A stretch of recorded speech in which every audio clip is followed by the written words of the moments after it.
Background కాదు, pen అదే 2 కలర్లు వస్తుంది.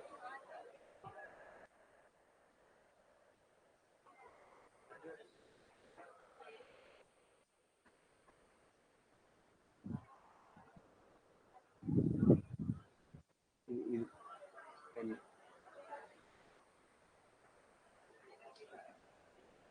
ఇది బ్రష్ కూడా గ్రీన్ ఉండదు.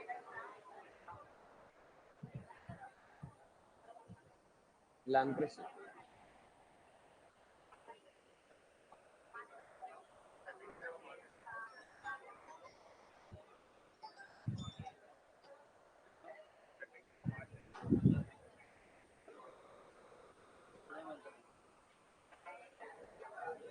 మధ్యలో వేరేది వస్తుందండి,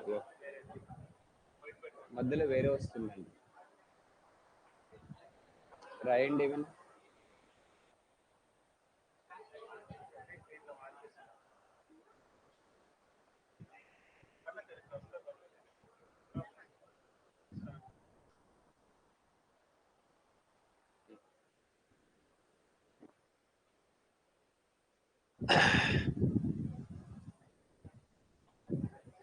roadways, railways, airways, and waterways. So 4 type of transportation systems are there in India. First one చూద్దాం, roadways. So total roadways in India divided into how many types? ఇండియాలో ఉన్న రోడ్వేస్ ని ఎలా డివైడ్ చేసాము మమ్మల్ని? How many type of roadways are there in India? Number 1, national highways, state level roadways, district level roadways, rural level roadways. ఎన్ని types ఉన్నాయి మొత్తం? ఏమేమి ఉన్నాయమ్మా? నేషనల్ హైవేస్ ఉన్నాయి, స్టేట్ లెవెల్ రోడ్వేస్ ఉన్నాయి, డిస్ట్రిక్ట్ లెవెల్ రోడ్వేస్ ఉన్నాయి, రూరల్ లెవెల్ రోడ్వేస్ ఉన్నాయి. ఎన్ని టైప్స్ ఉన్నాయి మొత్తం? 4. సో మ్యాక్సిమం ఇన్ ఇండియా ఏమున్నాయి సార్ అంటే రూరల్ రోడ్వేస్. అంటే highest roadways in India are ఏ రోడ్వేస్ అన్నా? సేమ్ టైం ఇండియాలో highest passenger transportation based on roadways. Highest number of people based on what? Roadways, right? Highest goods transportation based on railways.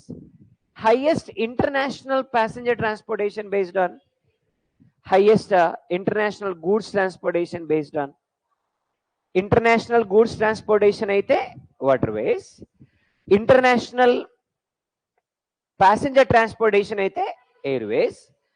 Next goods transportation domestic అయితే railways, domestic passenger transportation అయితే roadways. మరి ఇంతకీ ఇండియాలో రోడ్లని ఎవరు develop చేశారు? అసలు roads ని start చేసినటువంటి ఘనత ఎవరిది? Who started roadways in India? ఎవరు వేయించారమ్మా రోడ్లు ఫస్ట్? మీకు తెలిసినంత వరకు ఇండియాలో రోడ్స్ ని ఎవరు వేయించి ఉంటారు అంటే ఇండస్ వ్యాలీ సివిలైజేషన్ పీపుల్. అంతే కదా, మన ఫస్ట్ సివిలైజేషన్ అదే. మరి వాళ్ళకు రోడ్లు ఉన్నాయి కదా, అందుకని ఇండియాలో ఫస్ట్ టైం రోడ్స్ ని డెవలప్ చేయించింది ఎవరు అంటే Indus valley civilisation people. Indus valley civilisation people become the first people started roadways. మరి నియర్లీ 2400 BCలోనే మనకి రోడ్లు ఉన్నాయని చెప్పొచ్చు. ఎవరు డెవలప్ చేశారు? Indus valley civilisation people develop చేశారు, రైట్. మరి ఈ రోడ్స్ ని డెవలప్ చేసింది ఎవరు సార్ అంటే అశోక. ఎవరమ్మా? చిన్నప్పుడు చదువుకున్నాం మనం, అశోకుడు రోడ్లు వేయించాను, రోడ్ల పక్కన చెట్లు నాటించాను. ఎసారనో? మరి అశోకుడు రోడ్లు ఎందుకు వేయించిండు, రోడ్లు ఎమ్మడి చెట్లు ఎందుకు పెట్టించిండు, వాటి గురించి మాట్లాడదాం. ప్రజెంట్ అయితే చూద్దాం అసలు రోడ్వేస్ గురించి, రైట్. సో డెవలప్ చేసింది ఎవరమ్మా? గట్టిగా అశోక. ఎవరైనా? అసలు స్టార్ట్ చేసింది ఎవరు? Indus valley civilisation people. దాన్ని డెవలప్ చేసింది ఎవరు? అశోక్. నేషనల్ లెవెల్ రోడ్ వేస్ని డెవలప్ చేసింది ఎవరంటే షేర్షా. ఏం పేరమ్మా? Sher Shah Suri, who developed national level roadways in India. మరి ఇండియాలో మెటల్ రోడ్ డెవలప్మెంట్ చేసినటువంటి పీపుల్ ఎవరు సార్ అంటే, ఇండియాలో మెటల్ రోడ్స్ డెవలప్మెంట్ చేసినటువంటి పీపుల్ ఎవరంటే బ్రిటిషర్స్. ఇండియాలో ఫస్ట్ టైం మెటల్ రోడ్స్ ని ఎవరు డెవలప్ చేశారమ్మా? గట్టిగా. సో వీళ్ళు ఈ రోడ్స్ ని డెవలప్ చేయడానికి ఒక కమిటీ వేశారు. Name of the committee Jayakar, before independence. So what is the name of the committee before independence appointed for development of roadways in India by Britishers? అంటే ఏమని చెప్పాలా? ఇట్లా మనకి రోడ్స్ డెవలప్మెంట్ హిస్టరీ అనేది స్టార్ట్ అయింది. సో ఫస్ట్ స్టార్ట్ చేసింది ఎవరండి? Indus valley civilisation people. Next develop చేసింది ఎవరమ్మా? అశోకుడు డెవలప్ చేశారు. నెక్స్ట్ ఏమన్నాం? నేషనల్ లెవెల్లో డెవలప్ చేసింది ఎవరు? షేర్షా సూరి. తర్వాత మెటల్ రోడ్స్ ఎవరు డెవలప్ చేశారు? ఎస్, వాళ్ళు ఏం డెవలప్ చేశారన్నాం? ఏ కమిటీ వేశారన్నాం? జయకర్. ఏ కమిటీ ఏమా? జయకర్. దేనికోసం? రోడ్స్ ని డెవలప్ చేయడం. మరి ఇంతకీ అశోకుడు అసలు రోడ్లు ఎందుకు వేయించిండు ఒకసారి చూద్దాం. మీకు తెలియాలి కదా, అసలు రోడ్లు వేయించాల్సిన అవసరం ఎందుకు వచ్చింది ఆయనకి తెలియాలి ఇవన్నీ. ఎందుకంటే ఎగ్జామ్ లో క్వశ్చన్ అడిగారు ఒకసారి, అందుకని. చలో, ఇప్పుడు అశోకుడు రోడ్స్ ఎందుకు వేయించారు, అసలు రోడ్స్ వేయించడానికి కారణం ఏంటి చూద్దాం. అశోక వాళ్ళ ఫాదర్ ఏం పేరమ్మా? బింబిసారానా, బిందుసారానా? బిందునా, బింబీనా? షూర్. ఇద్దరున్నారు ఇక్కడ. బింబిసారా ఉన్నాడు, బిందుసారా ఉన్నాడు. ఇంతకు వాళ్ళ ఫాదర్ పేరు బిందునా, బింబీనా?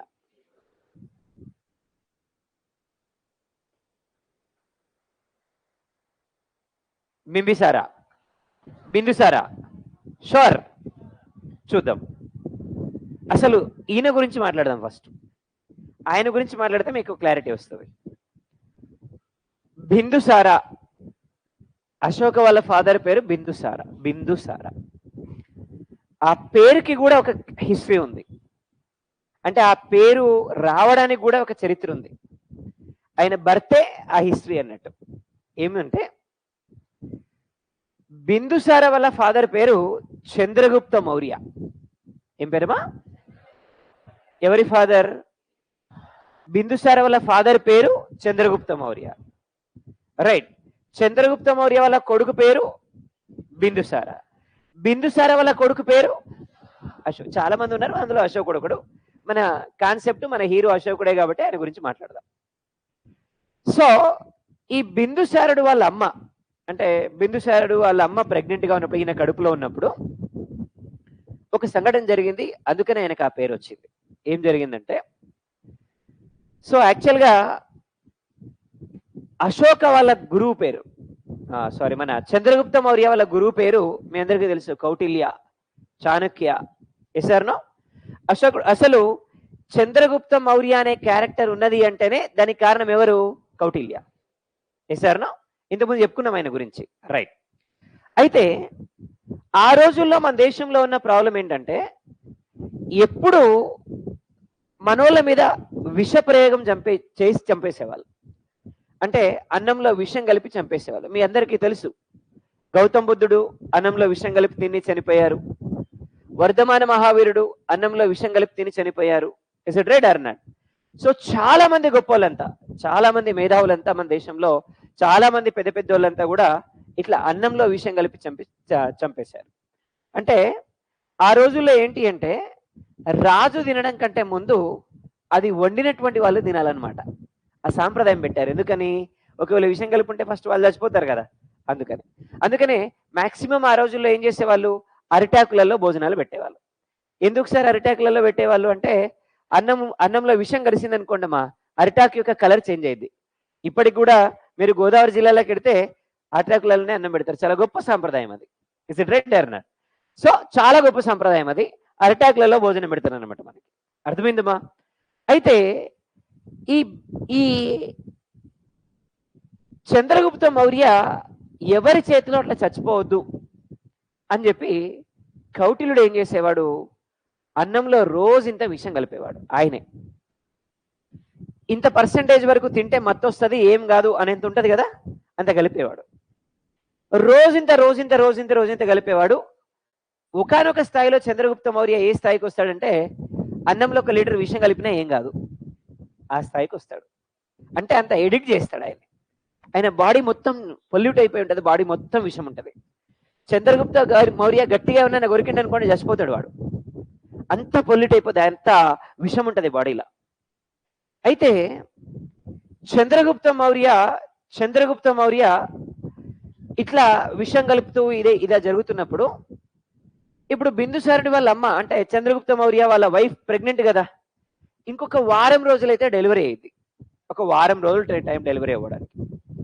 అదే టైంలో సర్వెంట్స్ అన్నంలో విషం కలిపి డైనింగ్ టేబుల్ మీద తీసుకొచ్చి పెడతారు. ఈమె వస్తుంది, కలుపుకుంటుంది, ఒక 4 ముద్దలు తినేస్తుంది. తినంగానే నోట్ల నుంచి విషం కక్కుతుంటది, కేకలు పెడుతుంటది, నేను చచ్చిపోతున్నా, నాకు ఏదో అవుతుంది, రండి రండి అని చెప్పి. అదే టైంలో కౌటిల్యుడు లోపలికి వస్తాడు. అడుగుతాడు, ఏమైందమ్మా అంటే, ఈ అన్నం తిన్న దగ్గర నుంచి నా నోట్ల నుంచి అంత విషం వస్తుంది, నేను బ్లడ్ వస్తుంది, నేను చచ్చిపోయేటట్టున్నా, అసలు ఏం జరిగింది అని చెప్పి ఆమె అరుస్తూ ఉంటది. ఈలోపు చంద్రగుప్త మౌర్య కూడా వస్తాడు. ఏం జరిగింది అని అడిగితే అప్పుడు చెప్తాడు ఈయన, ఎవరైనా కౌటిల్యుడు చెప్తాడు ఏమని, ఆ అన్నంలో విషం కలిసింది అని. ఎవరు కలిపిన గురువు గారు అంటే నేనే అని చెప్తాడు. షాక్ అవుతాడు ఆయన, అయ్యో ఈరోజు చంద్రగుప్త మౌర్య అనేటువంటి పర్సన్ ఉండడానికి కారణం మీరే, అట్లాంటి ఇందులో మీరు విషం ఎందుకు కలిపారు, అసలు ఏంటి అని చెప్పి అడుగుతాడు. అనగానే, ఓరి పిచ్చోడా, ఇప్పుడు కాదురా, దాదాపు ఒక 15-20 ఏళ్ళ నుంచి నీకు కలుపుతున్నా, నీకు తెలియదు ఆ విషయం.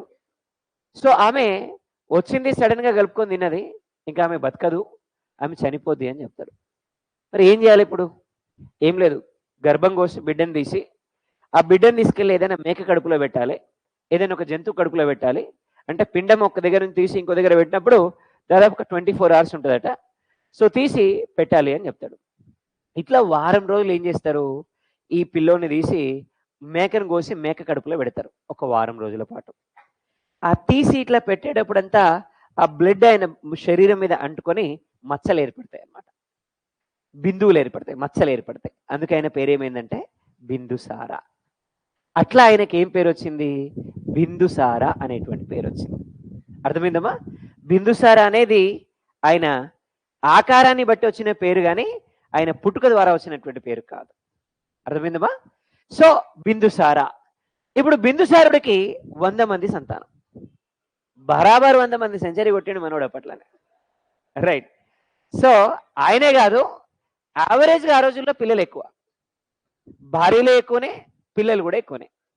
బహుభార్యత్వం ఉండేది సమాజంలో, బహుభార్యత్వం సమాజంలో ఉండేది, ఎక్కువ సంతానం కూడా ఉండేది. కారణం ఏంటి సార్ అంటే, ఈ రోజు ఉన్నట్లాంటి అడ్వాన్స్డ్ మెడికల్ టెక్నాలజీ ఆ రోజుల్లో లేదు. Is it right or not? చాలా మంది రకరకాల డిసీజెస్ వచ్చి చనిపోయేవాళ్ళు పుట్టిన పిల్లలంతా. అందుకని ఏం చేసేవాళ్ళు, ఎక్కువ మందిని కనేవాళ్ళు. అంటే పోయినాడు పోతే ఉన్నాడు ఉంటాడు కదా, అట్లని ఎక్కువ మందిని కనేవాళ్ళు. ఇది ఒక రీజన్. సెకండ్ రీజన్ ఏంటంటే, ఇవాళ మనకంటే మన సోల్జర్స్ ఉన్నారు, బార్డర్లో ఉండి మనల్ని అందరినీ శత్రు దేశాల నుంచి ప్రొటెక్ట్ చేస్తున్నారు. ఆ రోజు అట్లాంటి సిచ్యువేషన్ లేదు. ఆ రోజు ఎప్పుడూ ఎవరో ఒక శత్రువు మన మీద అటాక్ చేస్తూనే ఉండేది. అటాక్ చేసినప్పుడల్లా ఎవరో వస్తారు మనల్ని కాపాడుతారని వెయిట్ చేయడం కంటే, మన ఇంట్లోనే ఒక డజన్ మంది ఉరనుకోండి, తలా ఒక గుర్తు పట్టుకొని పోయినా మనం విన్ అవుతాం. అది రెండో రీజన్ అన్నట్టు. సో ఆ రోజుల్లో ఎక్కువ మంది సంతానం ఉండడానికి కారణం ఈ 2 రీజన్స్. అర్థమైందమ్మా? 100 మంది సంతానం వెనక్కి. ఈ 100 మందిలో చంద్రగుప్త మౌర్య ఒక్కడు ఒక ఎత్తు, మిగతా వాళ్ళందరూ, మన అశోకుడు ఒక్కడు ఒక ఎత్తు, మిగతా వాళ్ళందరూ ఒక ఎత్తు. ఎందుకంటే అశోకుడు అంటే చిన్నప్పటి నుంచి కూడా చంద్రగుప్త మౌర్యకి కానీ తర్వాత నెక్స్ట్ మన బిందుసారుడికి కానీ వీళ్ళెవరికి ఇష్టం లేదు. ఎందుకు సార్ ఇష్టం లేదు అంటే, ఆ రోజు సమాజంలో ఎవరికి గౌరవం ఉండేది అంటే, బ్రాహ్మణ క్షత్రియ స్త్రీలకు జన్మించినటువంటి పిల్లలకు మాత్రమే సమాజంలో గౌరవం ఉండేది. కానీ అశోకుడు వాళ్ళ అమ్మ బ్రాహ్మణ క్షత్రియ కన్య కాదు, ఆమె శూద్ర స్త్రీ. అందుకని అశోకుడు అంటే చిన్నప్పటి నుంచి వివక్ష ఉండేది. అంత వివక్షలతోటి పెరిగినటువంటి వ్యక్తి ఎవరు అంటే అశోకుడు. అందుకని చులకనగా చూసేవాళ్ళు అశోకుని, చాలా చండాలంగా చూసేవాళ్ళు అశోకుని. అది జీర్ణించుకోలేనటువంటి అశోకుడు పెద్దయిన తర్వాత మిగతా అన్నదమ్ములందరినీ వేసి పడేస్తాడు. 98 మందిని వేసి పడేస్తాడు, చంపేస్తాడు. ఇక్కడ వాళ్ళ అన్న ఉంటాడు, ఒక్కడిని మాత్రం ఉండనిస్తాడు. గాంధార్ అంటే ఆఫ్ఘనిస్తాన్ నుంచి పరిపాలన చేస్తూ ఉంటాడు వాళ్ళన్న. ఎందుకు సార్ అంటే వీడు కొద్దిగా అమాయకుడు, చిన్నప్పటి నుంచి ఏమన్నాడు, అట్ ద సేమ్ టైం ఇక వాడికి ఏం తెలియదు పెద్దగా. అయితే ఈ అశోకుడు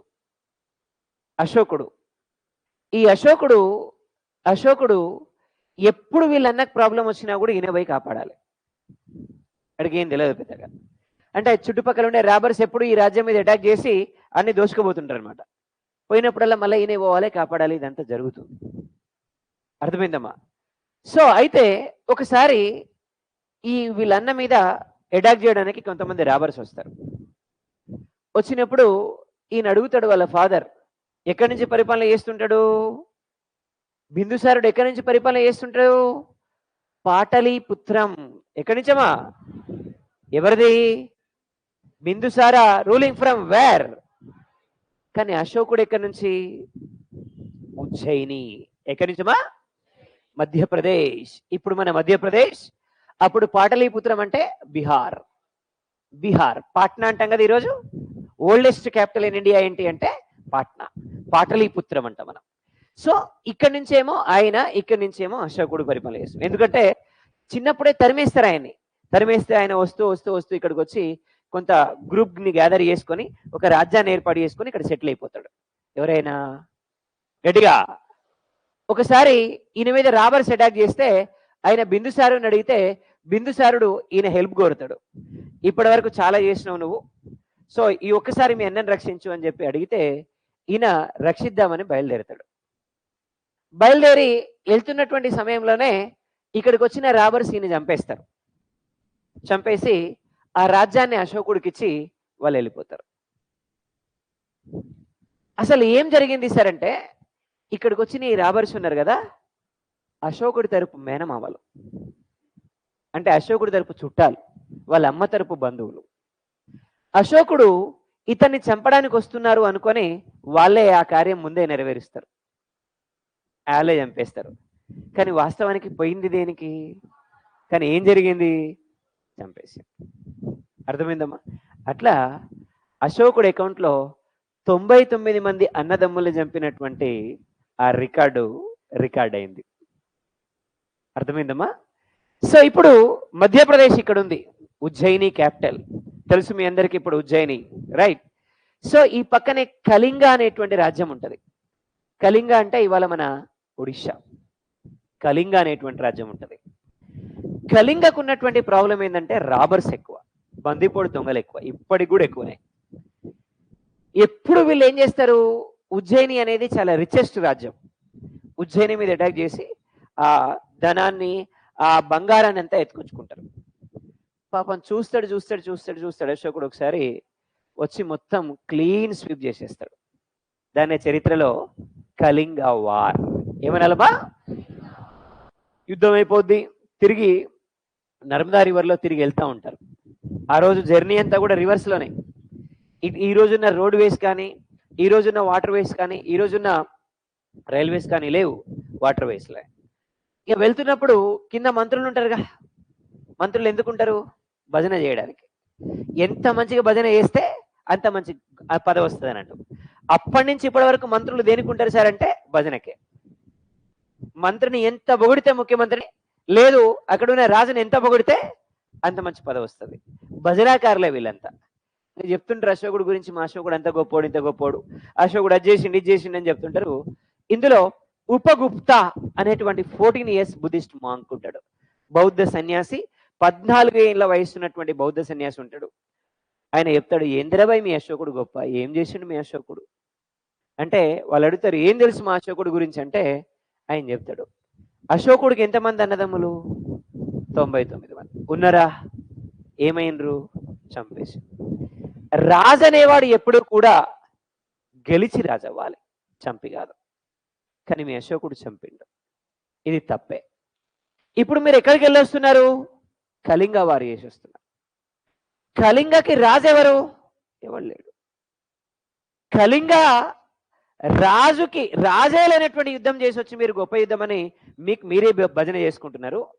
యుద్ధం అంటే ఇద్దరు శక్తివంతమైన రాజుల మధ్య జరగాలి యుద్ధం, దాన్ని యుద్ధం అంటారు. అసలు కళింగకి రాజే లేడు, అట్లాంటి యుద్ధం చేసి మేము గొప్ప అని చెప్పుకుంటున్నారా భయ్ మీరు అని చెప్తారు. అది విన్నటువంటి అశోకుడు రియలైజ్ అవుతాడు. రియలైజ్ అయ్యి చెప్తాడు, అయ్యా నేను చేసింది తప్పే, మరి నేనేం చేయాలి? ఏం లేదు, ఏదో ఒక రిలీజియన్ ఫాలో అవ్వాలి, దాన్ని ఇంటర్నేషనల్లీ స్ప్రెడ్ చేయాలి అని చెప్తాడు. ఆ రోజు నేను రెండు రిలీజియన్స్, ఒకటి బౌద్ధం, రెండు జైనం. ఆల్రెడీ జైనం వాళ్ళ తాత తీసుకున్నాడు, చంద్రగుప్త మౌర్య. ఎస్ఆర్నో? ఇన్ఫ్యాక్ట్ వీళ్ళ అమ్మ, అశోకుడు వాళ్ళ అమ్మ బుద్ధిస్ట్ స్త్రీ, అంటే బుద్ధిజాన్ని ఫాలో అయినటువంటి స్త్రీ. అందుకే ఈయన కూడా ఏం తీసుకుంటాడు? బుద్ధిజాన్ని తీసుకుంటాడు. ఎవరైనా తీసుకోవడమే కాదు, కొడుకు కూతురు సంఘమిత్ర మహేంద్రుడు వీళ్ళిద్దరిని సిలోన్ దేశానికి అంబాసిడర్లుగా పంపిస్తాడు. సిలోన్ అంటే ఈరోజు మన శ్రీలంక. శ్రీలంక దేశానికి అంబాసిడర్లుగా పంపిస్తాడు కొడుకుని కూతుర్ని. ఏం పేరు? సంఘమిత్ర. గట్టిగా, సంఘమిత్ర మహేంద్రుడు. ఏమన్నా? సంఘమిత్రాన్ని మహేంద్రుడిని ఎక్కడికి పంపించిండమ్మా? సిలోన్ దేశానికి పంపించిండు. బోధిసత్వాన్ని చైనాకు పంపిస్తాడు. సెవెంత్ సెన్స్ సినిమా చూశారు కదా, అందులో బోధిసత్వ ఉంటాడు కదమ్మా. ఆ బోధిసత్వాన్ని ఎక్కడికి పంపిస్తాడు? చైనాకు పంపిస్తాడు. అర్థమైందా? అట్లా ఇంటర్నేషనల్లీ బుద్ధిజంని స్ప్రెడ్ చేసినటువంటి పర్సన్ ఎవరు అంటే అశోకుడు. ఎప్పుడైతే అశోకుడు వీక్ అయిపోయిండో ఆ తర్వాత ఫారెన్ డైనెస్టీస్ మన మీద అటాక్ చేశాయి. అట్ ద సేమ్ టైం మన దగ్గర నుంచి వెళ్ళినటువంటి బుద్ధిస్టులు ఎవరైతే ఉన్నారో వాళ్ళు తిరిగి మళ్ళీ ఇండియాకి రాలేదు. అందువల్ల ఆఫ్టర్ అశోక బుద్ధిజం కొంత వీక్ అయిపోయిందని చెప్పొచ్చు మనం దేశంలో. అర్థమైందమ్మా? సో ఇది మనకి రీజన్. ఆ రోజుల్లో ఫారెన్ కంట్రీస్కి వెళ్ళాలి, వేరే ప్రాంతాలకి బుద్ధిజాన్ని స్ప్రెడ్ చేయడానికి వెళ్ళాలి అంటే అంత ఫారెస్ట్ లో నుంచి వెళ్ళేటప్పుడు యానిమల్స్ తినేసేవి. అందుకని గుంపులుగా పోయేవాళ్ళు జనాలు. మరి గుంపులుగా వెళ్ళేటప్పుడు ఏం చేసేవాళ్ళు? డప్పులు కొట్టుకుంటూ, సో పెద్ద సౌండ్లు చేసుకుంటూ పోయేవాళ్ళు. యానిమల్స్ భయపడి పారిపోతాయని చెప్పి. మరి అట్లా వెళ్ళాలంటే రోడ్లు కావాలి కదా, అందుకనే రోడ్లు వేయించారు. ఆ రోజుల్లో చెట్లు నరకడం పాపం. అందుకని ఎన్ని చెట్లు అయితే నరికారో మళ్ళీ రోడ్లు ఏమంటే అన్ని చెట్లు నాటించారు. అగో ఇంత కథ జరిగిందమ్మా. చిన్నప్పుడు సార్ ఒక ముక్కలో చెప్పిండు, ఏమని? అశోకుడు రోడ్లు వేయించాను, రోడ్ల పక్కన చెట్లు నాటించాను. అగో చెట్లు నాటియడానికి, రోడ్లు వేయడానికి ఇంత పెద్ద బ్యాక్గ్రౌండ్ ఉంది. Is it right or not? Yes. So a part of the expansion of Buddhism, Ashoka developed roadways in India. This is the answer for the question. So why Ashoka developed roadways అనే question అడిగారు exam లో. Why? ఎందుకని? For expansion of Buddhism, right? So బుద్ధిజాన్ని expansion చేయాలి, బుద్ధిజాన్ని spread చేయాలి అనే ఉద్దేశంతో రోడ్వేస్ ని డెవలప్ చేయించారు. ఎవరైనా? గట్టిగా, ఎవరైనా? అశోక. Clear, right? ఎస్. ఇప్పుడు రోడ్వేస్ ఎన్ని టైప్స్ ఉన్నాయన్నా? ఏమేమి ఉన్నాయమ్మా? నేషనల్ హైవేస్, గట్టిగా, state level roadways, district level roadways, rural level roadways. So how many type of roadways are there? So మరి దీంట్లో హైయెస్ట్ ఏమున్నాయమ్మా? సో ఇందులో హైయెస్ట్ ఏమున్నాయమ్మా? గట్టిగా. సో హైయెస్ట్ రోడ్వేస్ మనకి రూరల్ లెవెల్ రోడ్వేస్. మరి ఇండియాలో లీస్ట్ ఏమున్నాయి? National highways. Nearly more then 2600 kilometres of ఏరియాలో స్ప్రెడ్ అయినాయి మనకి ఈ రోడ్వేస్ అనేవి. ఏవి? National highways.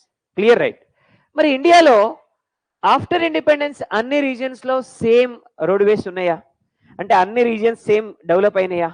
For example Andhra Pradesh, Telangana మనకి ప్యాడీ పరంగా బాగా ఉంది, పంజాబ్ వీట్ పరంగా బాగా ఉంది, రాజస్థాన్ మిల్లెట్స్ పరంగా బాగా ఉంది. మరి మనకి వీట్ కావాలి, వాళ్ళకి రైస్ కావాలి, మనకి కొన్నిసార్లు పల్సెస్ కావాలి, మనకి కొన్నిసార్లు మిల్లెట్స్ కావాలి. Is it right or not? మరి ఇవి ఒక ప్లేస్ నుంచి ఇంకో ప్లేస్ కి వెళ్ళాలంటే ఏం కావాలి? ట్రాన్స్పోర్టేషన్ కావాలి. Is it right or not? అందుకని మరి ఇండియాలో ట్రాన్స్పోర్టేషన్ డెవలప్ చేయడానికి 1988లో national highway authority of India. ఏమన్నా? So national highway authority of India, NHAI. ఏమన్నా? So national highway authority of India established in which year? గట్టిగా. ఎస్, వీళ్ళు from 1995 onwards in public private partnership. ఏ partnership లమా? Public private partnership లో roadways ని develop చేస్తున్నారు వీళ్ళు. ఏ ఇయర్ నుంచి? గట్టిగా, ఏ ఇయర్ నుంచి ఏం డెవలప్ చేస్తున్నారమ్మా? పబ్లిక్ ప్రైవేట్ పార్ట్నర్షిప్ లో ఈరోజు వీళ్ళంతా రోడ్వేస్ ని డెవలప్ చేస్తున్నారు. సో 95 నుంచి యాక్చువల్గా ఎప్పుడు స్టార్ట్ అయింది? ఏం స్టార్ట్ అయింది? National highway authority of India. So national highway authority of India established in which year? Yes, దేంట్లో డెవలప్ చేస్తున్నారు? పబ్లిక్ ప్రైవేట్ పార్ట్నర్షిప్ లో రోడ్వేస్ ని డెవలప్ చేస్తున్నారు. దేంట్లో డెవలప్ చేస్తున్నారన్నా? సో పబ్లిక్ ప్రైవేట్ పార్ట్నర్షిప్ లో రోడ్వేస్ ని డెవలప్ చేస్తున్నారు. ఎవరు డెవలప్ చేస్తున్నారమ్మా? National highway authority of India వాళ్ళు డెవలప్ చేస్తున్నారు. Clear, right? మరి development of roadways started a part of Nagpur plan. ఏ ప్లాన్ అమ్మా? గట్టిగా, ఏ ప్లాన్ అన్నా? అందుకని 0 కిలోమీటర్స్ అనేటువంటి మైల్ స్టోన్ ఎక్కడ ఉంటుందంటే నాగ్పూర్ లో ఉంటుంది. 0 కిలోమీటర్స్ అనే మైల్ స్టోన్ అంటే తెలుసు కదా మనకి. నేషనల్ హైవేస్ ఏమటి, హైవేస్ ఏమటి, పిల్లర్లు ఉంటాయి, మీన్ స్టోన్స్ వేసి ఉంటాయి. ఎన్ని కిలోమీటర్లు రాసి ఉంటుంది, హైదరాబాద్ ఎన్ని కిలోమీటర్లు ఇలా రాసి ఉంటాయి కదా, మైల్ స్టోన్స్ అంటాం. ఆ 0 కిలోమీటర్స్ అనే మైల్ స్టోన్ ఎక్కడి నుంచి స్టార్ట్ అవుతుంది? గట్టిగా. సో ఇంతకీ రోడ్వేస్ ని మనం ఎలా రికగ్నైజ్ చేయాలి? ఇది నేషనల్ హైవే, ఇది స్టేట్ లెవెల్ రోడ్వే, ఇది డిస్ట్రిక్ట్ లెవెల్ రోడ్వే, ఇది రూరల్ లెవెల్ రోడ్వే అని ఎలా రికగ్నైజ్ చేయాలి? ఇప్పుడు 4 లైన్లు ఉన్నాయి అనుకోండమ్మా, అదేంటి? National highway. 2 ఉన్నాయి అనుకోండమ్మా, స్టేట్ లెవెల్ రోడ్వే. ఒకటే ఉంది అనుకోండమ్మా, డిస్ట్రిక్ట్ లెవెల్. గుంతలు ఉంది అనుకోండమ్మా, అంతేనా? ఇంకేమైనా ఉన్నాయా?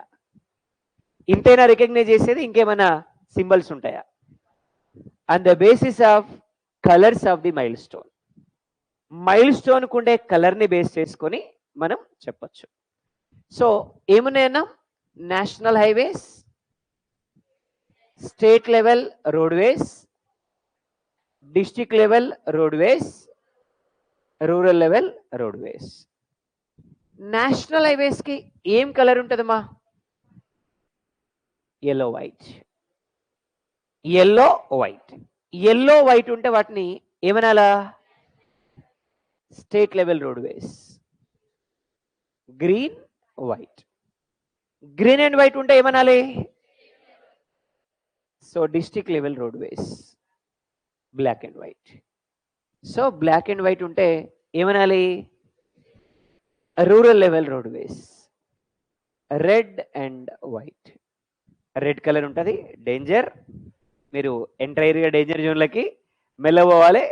డిస్కులు ఏమన్నా ఉంటే అటు ఇటు అయితే అని చెప్తుంది. డిస్కులు అంటే అనుకుంటాయి కదమ్మా, స్పైనల్ కార్డ్ డిస్కులు ఉంటాయి కదా, ఆ డిస్కులు ఏమైనా ఉంటే కొద్దిగా అటు ఇటు అయితే జాగ్రత్తగా పోవాలని చెప్తారు అనమాట.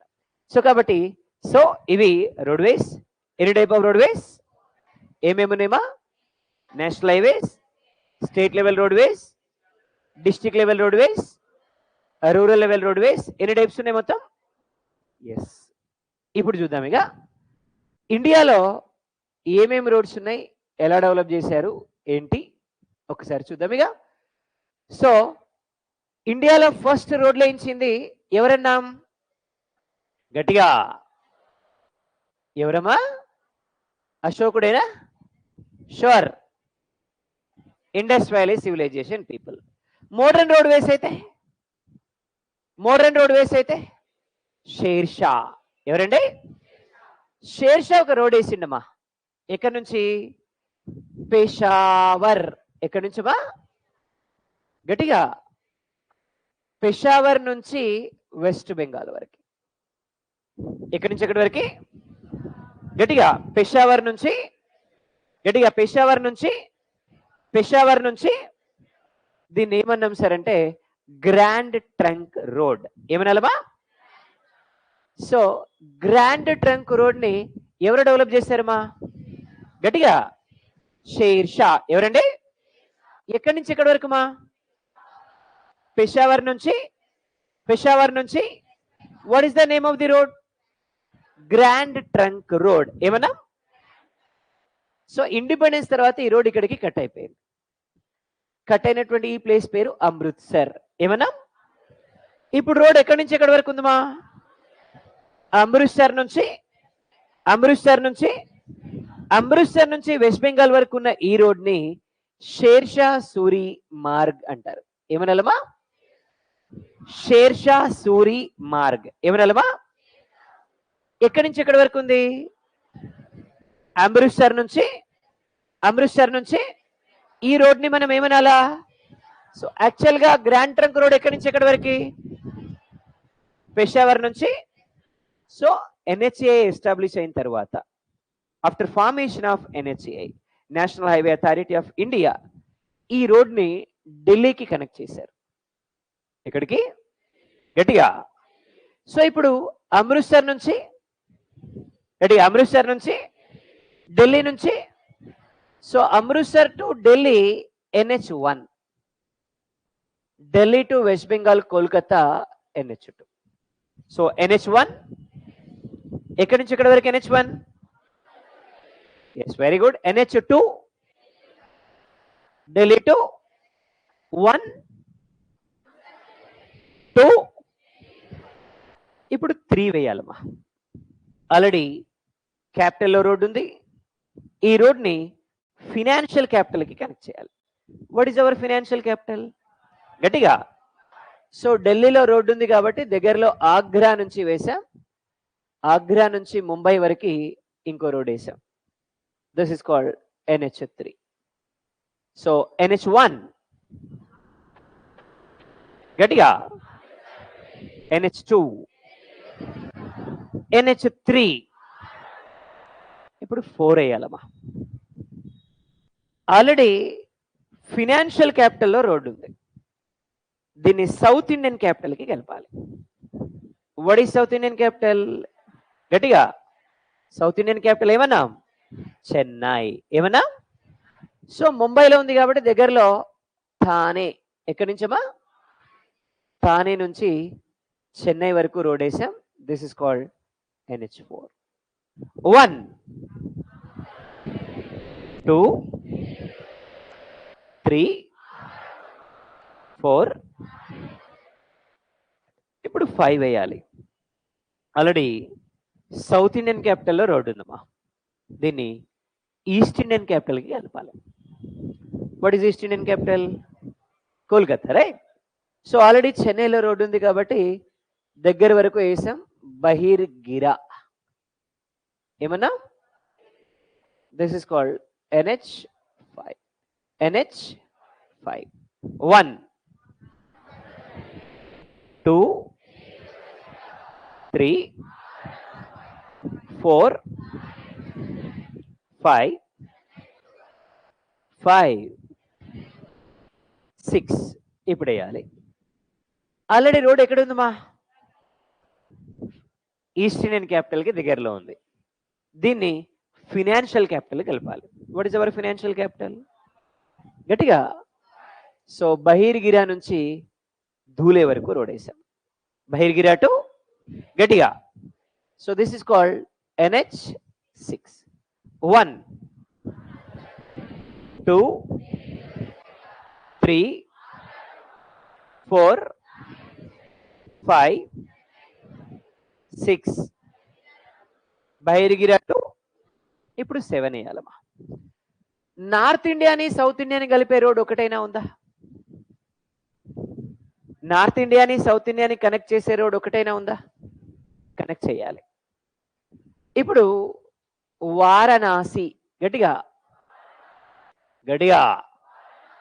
నుంచి కన్యాకుమారి ఎక్కడి వరకుమా? దీన్ని కూడా ఎక్స్టెండ్ చేశారు కాశ్మీర్ నుంచి. అంటే ఇప్పుడు ఎక్కడి నుంచి ఎక్కడి వరకు ఉంది? కాశ్మీర్ టు ఏమన్నాం దీన్ని? NH. ఎక్కడి నుంచి ఎక్కడి వరకుమా? Kashmir to so this is renamed as NH44. ఎలా పేరు మార్చారమ్మా? NH ఎక్కడి నుంచి ఎక్కడి వరకు ఉంది? So nearly the length of NH44 is 4112 kilometers. How many kilometers? 4112 kilometers. How many kilometers? So it connects Jammu Kashmir. So it connects Jammu Kashmir. It connects Punjab. It connects Haryana. It connects Uttar Pradesh. It connects Madhya Pradesh. So it connects Maharashtra. It connects Karnataka. It connects Telangana. It connects Andhra Pradesh. It connects Tamil Nadu. Ante how many states connected by NH44? 9 states and 1 union territory. 9 states and 1 union territory. That is nothing but 10 regions connected by NH44. Getting NH? What is the length of NH44? 411. Getting a 411. So how many kilometers it has? 4112 kilometers it has. So totally it connects how many states? 9 states and 1 union territory. So it connects, what are the states? Punjab, Haryana, Uttar Pradesh, Madhya Pradesh, Maharashtra, Tamil Nadu, right? Yes. Longest distance from Tamil Nadu. Longest. ఎక్కడి నుంచి మా? గట్టిగా longest ఎక్కడి నుంచి? So longest ఎక్కడి నుంచి pass అవుతుందన్నా? Tamil Nadu నుంచి pass అవుతుంది. ఏది ఏది? సో ఎన్ని కిలోమీటర్స్ టోటల్ గా? 4112 kilometers. How many kilometers? 411. ఇది NH7 alias 44. 8 వేయాలి ఇప్పుడు. 8 వేయాలి ఇప్పుడు. ఆల్రెడీ ఢిల్లీ నుంచి ఆగ్రా నుంచి ముంబైకి రోడ్ ఉంది, చాలా బిజీగా ఉంది. ఇప్పుడు ఢిల్లీ నుంచి ముంబైకి కనెక్ట్ చేయాలి. So this is called NH8. ఏమన్నా? 1 2 3 4 5 6 7 Kashmir to 8 గట్టిగా 9 ఇప్పుడు వేయాలి ఇప్పుడు వేయాలి. మన దగ్గర ఒక రోడ్ అయినా ఉందా? మనకి కనెక్ట్ చేస్తే ఏమైనా రోడ్ ఉందా? సో మచిలీపట్నం టు పూణే ఏమన్నా? This is called NH9. ఏమన్నా? సో 1 2 3 4 5 6 7 8 9. బార్డర్లో ఒక్క రోడ్ అయినా ఉందమ్మా? బార్డర్లో ఒక్క రోడ్ అయినా ఉందా? సో ఢిల్లీ టు ఫజల్కా ఏమన్నా? ఏమన్నాం దీన్ని? గట్టిగా ఎనఫ్. 10 ఎనఫ్. ఎందుకంటే total number of national highways in India 228. రోడ్లు వేయట్లేమా మనం? రోడ్ల గురించి చదువుకుంటున్నాం అంతే. రోడ్లు వేస్తే అన్ని కావాలి మనకి. ఓ మార్క్ వస్తే చాలు మనకు అంతే. 10 ఎనఫ్. అసలు క్వశ్చన్స్ ఎలా వస్తాయి ఇక్కడ నుంచి ఎగ్జామినేషన్లో చూద్దాం. What is the longest national highway? Let me complete the question. Right. What is the longest national highway in eastern Coast? That was the question in previous examination. Which is the longest national highway in eastern coast? NH5. Can you say NH5? Chennai to Bahirgira, right? So what is the longest national highway in India which divides India into east and west? ఇండియాని east to west గా divide చేస్తున్న national highway ఏది? East to west గా. ఓ ఇంత పెద్దగా ఉంది చూడండి. NH. గట్టిగా NH. NH44, right? Then longest national highway which divides India into north and south. North south గా డివైడ్ చేస్తుంది. మచిలీపట్నం పైన ఆల్రెడీ ఉంది కదమ్మా, NH6. This is the second longest national highway in India, right? So ఇది longest. Then what is the longest national highway in western coast? Western coast లో longest national highway ఏది? Western coast లో longest national highway NH17. ఏమన్నామా? NH17. NH17 Panvel to Idalur. ఏమన్నా? పాన్వేల్ నుంచి ఇడలూరు వరకు. పాన్వేల్ నుంచి గట్టిగా పాన్వేల్ నుంచి ఇడలూరు వరకు ఏమన్నాం దాన్ని? NH. గట్టిగా NH. సో ఎక్కడి నుంచి ఎక్కడి వరకు మా? పాన్వేల్ నుంచి ఏది? NH17. క్లియర్ కదా? ఇవి చాలా చాలా ఇంపార్టెంట్. ఇట్లాంటి ఏరియాస్ లో క్వశ్చన్ అడుగుతాడు, రైట్? సో ఫైనలీ NH1,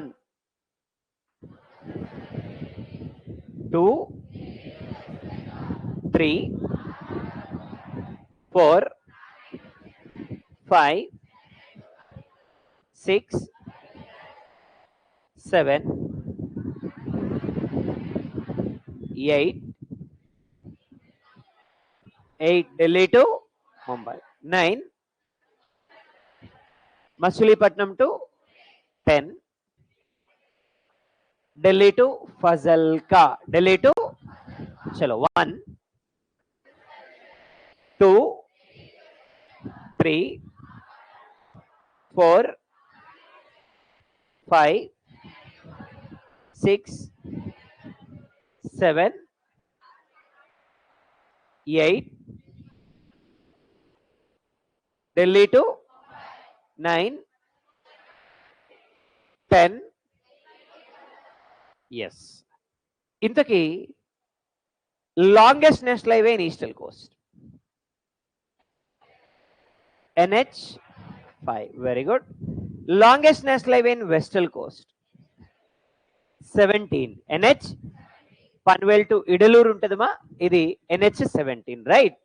మరి longest national highway divides India north and south. ఇండియాని నార్త్ సౌత్ గా డివైడ్ చేస్తున్న నేషనల్ హైవే ఏది? NH. గట్టిగా NH ఏం చేస్తుంది? Divides India into north and south. మరి ఇండియాని ఈస్ట్ వెస్ట్ గా డివైడ్ చేస్తున్న national highway NH east west గా డివైడ్ చేస్తుంది ఇండియాని. Yes or no? రైట్. మరి ఇండియాలో నేషనల్ హైవేస్ ని ఎవరు డెవలప్ చేస్తారు? National highway authority of. వీళ్ళు in 2003 started a program. Name of the program NHDP. ఏమన్నా? National highway development programme. ఏమన్నా? National highway. వీళ్ళ టార్గెట్ ఏంటంటే దేశంలో 4 మూలల్లో ఉన్న సిటీస్ ని కనెక్ట్ చేయాలి, మెట్రోపాలిటన్ సిటీస్ ని కనెక్ట్ చేయాలి. నార్త్ లో ఉన్న మెట్రోపాలిటన్ సిటీ గట్టిగా, వెస్ట్ లో, సౌత్ లో, ఈస్ట్ లో. ఇది క్వాడ్రిలాటరల్ రూట్. ఏమంటాం దీన్ని? Quadrilateral route. ఏమన్నామా? Quadrilateral route. ఏమన్నామా? Quadrilateral route. Quadrilateral route. So quadrilateral route develop చేసిన మనం ఏ ఇయర్ లో? గట్టిగా ఏ ఇయర్ లో? 2000. ఏం డెవలప్ చేసినాం? By connecting how many metropolitan cities? ఏమేం కనెక్ట్ చేసాం? ఎవరు డెవలప్ చేస్తున్నారు? ఇది ఫస్ట్ వింగ్ వచ్చి 2012కి అయిపోయిందమ్మా. ఏ ఇయర్కి అయిపోయింది? ఫస్ట్ వింగ్ అంటే ఒక పార్ట్ అంతా ఒక 2012కి అయిపోయింది. సో సేమ్ టైం ఇందులో లాంగెస్ట్ వింగ్ ఏంటంటే ఇదనమాట longest wing. So Chennai to Kolkata వరకు ఉండే ఈ వింగ్ ఉంది కదా, so this is the longest wing. So under quadrilateral route longest wing from Chennai to Kolkata. మరి ఇది ఎక్కువ పాస్ అయ్యేది ఎక్కడి నుంచి సార్ అంటే, హైయెస్ట్ పాస్ అయ్యేది ఎక్కడి నుంచి సార్ అంటే, it is passing from Uttar Pradesh. ఎక్కువగా ఎక్కడి నుంచి పాస్ అవుతుందమ్మా? గట్టిగా. Highest it is passing from where? Uttar Pradesh. ఎక్కడి నుంచి ఏం పాస్ అవుతుంది? ఎన్హెచ్. మొత్తం మీద ఏం పాస్ అవుతుందన్నా? Quadrilateral. So quadrilateral route connecting how many metropolitan cities in India? గట్టిగా. నార్త్, వెస్ట్, సౌత్, ఈస్ట్, గట్టిగా కోల్కతా. క్లియర్ కదమ్మా? సేమ్ టైం ఇండియాలో ఎన్ని స్టేట్స్ నుంచి క్వాడ్రిలాటరల్ రూట్ పాస్ అవుతుంది? From how many states this quadrilateral route is passing? ఎన్ని states నుంచి quadrilateral route అనేది పాస్ అవుతుంది అంటే, it is passing from 13 states. ఎన్ని స్టేట్స్ అమ్మా? గట్టిగా. ఎన్ని స్టేట్స్ అమ్మా? గట్టిగా. ఎన్ని స్టేట్స్ అమ్మా? 13 స్టేట్స్ నుంచి పాస్ అవుతుంది. ఏ రూట్ అన్నాం? Quadrilateral route. క్వాడ్రిలాటరల్. క్లియర్ కదా? రైట్. సో ఇది ఓవరాల్ గా మనకి quadrilateral route and other concept. ఇకపోతే బార్డర్ ఉన్నాయి కదా మన దగ్గర, ఇండో టిబెటియన్ బార్డర్, ఇండో చీనా border, Indo Nepal border, Indo Afghan border, ఇవి ఉన్నాయి కదమ్మా. మరి ఇవి మన మిలిటరీ ఆధీనంలో ఉంటాయి కదా, మరి మన national highway authority of India రోడ్లు వేయచ్చా? పాసిబుల్ అవుతుందా? సాధ్యం అవుతుంది. Is it right or not? అప్పుడు ఏం చేయాలా? బార్డర్లో రోడ్స్ ని డెవలప్ చేయడానికి ఒక సపరేట్ ఆర్గనైజేషన్ కావాలి. అందుకని ఏం చేశారు? 1986లో, ఏ ఇయర్లోమా? యాక్చువల్గా 1960లోనే స్టార్ట్ చేశారు దీన్ని. 1960లో స్టార్ట్ చేసినప్పటికీ 1986 నాటికి ఇది డెవలప్ అయింది బాగా. యాక్చువల్గా 1960 కాబట్టి 1960 తీసుకుందాం. BRO ఏమన్నా? బ్రో ఏమన్నా? Border road organisation. ఏమన్నామండి? Border road organisation. గట్టిగా. ఇది మినిస్ట్రీ ఆఫ్ డిఫెన్స్ కింద పనిచేస్తుందమ్మా. దేని కింద పనిచేస్తుంది? Ministry of. హెడ్ క్వార్టర్స్ ఎక్కడుంది? Delhi. So where is the headquarters? దేంది? బ్రోది. మినిస్ట్రీ ఆఫ్ డిఫెన్స్ ఇది కాదు, బ్రోది. Border road organisation. మరి ఎవరికి డెవలప్ చేస్తున్నారు వీళ్ళు? ఒకటి మయన్మార్. ఏ కంట్రీ అమ్మా? గట్టిగా. మయన్మార్కి రోడ్లు వేస్తున్నారు. రైట్. నేపాల్కి రోడ్లు వేస్తున్నారు. ఇంకా భూటాన్కి కూడా రోడ్లు వేస్తున్నారు. రైట్. ఇంకా ఆఫ్ఘనిస్తాన్కి కూడా రోడ్లు వేస్తున్నారు. రైట్. సో ఇంకా చైనాకు కూడా రోడ్లు వేస్తున్నారు. చుట్టుపక్కల ఉండే దేశాల్లో పాకిస్తాన్ తప్ప మాక్సిమం దేశాలకి రోడ్లు వేస్తున్నాం. రైట్. సోర్స్ ఉన్న దేశాలన్నిటికీ కూడా ఎవరు వేస్తున్నారు ఆ రోడ్లని? ఇప్పటి వరకు 17 టైప్ ఆఫ్ రోడ్ వేస్ ని మనం ఈ బార్డర్ లో డెవలప్ చేయడం జరిగింది ఫర్ డిఫరెంట్ కంట్రీస్. అర్థమైందా? BRO very important. So BRO works under which ministry? మరి ఇంతకీ national highway authority of India ఏ మినిస్ట్రీ కింద పనిచేస్తుందమ్మా? Ministry of shipping and transportation and road transportation కింద పనిచేస్తుంది. రెండింటి కింద పనిచేస్తుంది. ఆ విషయం గుర్తుపెట్టుకోవాలి. చాలా మంది ఏమనుకుంటున్నారు? రోడ్ ట్రాన్స్పోర్టేషన్ కిందే అనుకుంటున్నారు, కానీ ఎగ్జామ్ లో shipping and transportation and ministry of roadways అని ఉంటుంది. అర్థమైందమ్మా? అప్పుడు ఇది అవుతుంది ఆన్సర్. ఓన్లీ రోడ్వేస్ కాదు. ఓకేనా? అదే district level roadways, rural level roadways ఇవి ఉన్నాయి కదా, అవి దేని కింద పనిచేస్తాయి? R&B కింద పనిచేస్తాయి. దేని కింద? Road and buildings. Road and buildings department works under ministry of ministry of R&B. గట్టిగా పంచాయతీరాజ్ రోడ్లు భవనాల శాఖ మంత్రి అంటారు కదా, అగో ఆయన కింద పనిచేస్తుంది అనమాట. ఆ పెద్ద మనిషి వేస్తాడు అన్నట్టు వీటిని. ఆయన వేస్తాడంటే వచ్చి వేయడు, వేపిస్తాడు. అర్థమైందమ్మా? రైట్. ఇవి సో ఓవరాల్ గా మనకి రోడ్వేస్ ఇండియాలో. సో రోడ్వేస్ ఇండియాలో డెవలప్ చేయడం స్టార్ట్ చేసింది ఎవరని చెప్పాలా? గట్టిగా ఎవరని చెప్పాలమ్మా? సో ఇండియాలో Indus valley civilisation people first people started development of roadways. ఒక ఐడియా వచ్చింది, నో ప్రాబ్లం, రైట్? ఎస్. ఇండియాలో రోడ్లను డెవలప్ చేసింది ఎవరు? మోడర్న్ రోడ్లు అయితే గట్టిగా ఏం రోడ్ వేయించాడమ్మా? షేర్షా సూరి మార్గ్. గట్టిగా షేర్షా సూరి మార్గ్ ఎక్కడి నుంచి ఎక్కడి వరకు? అమృత్సర్ నుంచి. గట్టిగా అమృత్సర్ నుంచి. మరి ఇది ఇండిపెండెన్స్ తర్వాత ఎక్కడికి కట్ అయిపోయింది? గట్టిగా అమృత్సర్. యాక్చువల్ గా గ్రాండ్ ట్రంక్ రోడ్ ఎక్కడి నుంచి ఎక్కడి వరకు? పెషావర్ నుంచి. ఇండిపెండెన్స్ తర్వాత ఎక్కడికి కట్ అయిపోయింది? ఇప్పుడు అమృత్సర్ నుంచి వెస్ట్ బెంగాల్ వరకు ఉన్న ఈ రోడ్ ఏమంటాం? షేర్షా సూరి మార్గ్. ఏమనాలి? క్లియర్ కదమ్మా? రైట్. ఇప్పుడు నెక్స్ట్ వన్ రైల్వేస్ గురించి మాట్లాడదాం. సో మీ అందరికీ తెలుసు అనుకుంటున్నా, ఇండియాలో ఫస్ట్ రైలు ఎప్పుడు స్టార్ట్ అయింది? In which year first rail started in India? గట్టిగా first rail in India started in which year?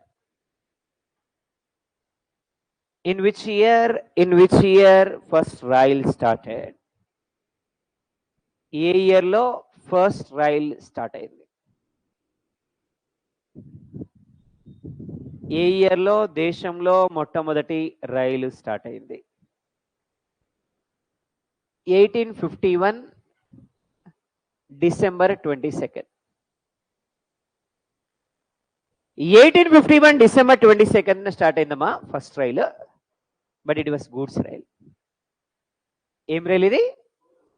గట్టిగా కాబట్టి ఎవరికి తెలియదు పెద్దగా.